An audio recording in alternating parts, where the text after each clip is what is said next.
A survey is now being circulated in Florida colleges and universities asking students and faculty about their political views and how they're received on campuses.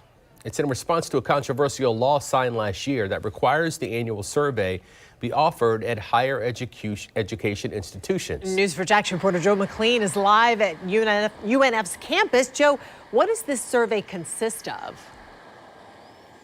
Well, it's actually two different surveys, one sent out to students, another sent out to faculty. And according to the DeSantis administration, the goal is to make sure that all political or viewpoints can be freely expressed on college campuses. But opponents say the actual intent of the law and the survey is to do the opposite.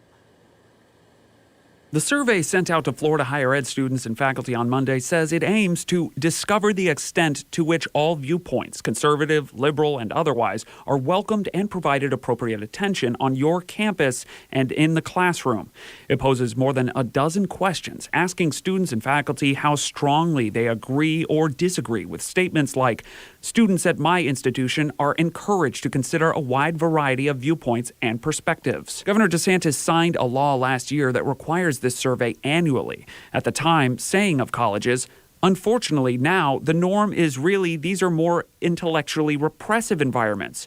You have orthodoxies that are promoted and other viewpoints are shunned and even suppressed." Specifically, DeSantis' staffers said that conservative views were not as accepted on campuses across the country. The notion that free speech was under attack in Florida was rejected by the United Faculty of Florida. They fired back, calling the law a violation of free speech and privacy rights. One of the questions that members took particular issue with is this one on the faculty survey, which says, where would you place yourself on the following scale? Conservative, liberal, moderate, or none of the above? The UFF actually sued the Commissioner of Education over the language in the survey, and that's still being fought out in court. Still, the union encouraged its members and others to boycott the survey. News4Jax political analyst and director of the Public Policy Institute at Jacksonville University, Rick Mullaney, said whatever the survey finds, it will likely be used as political ammo. Now it's really kind of too early to tell, quite honestly. But what I suspect down the road,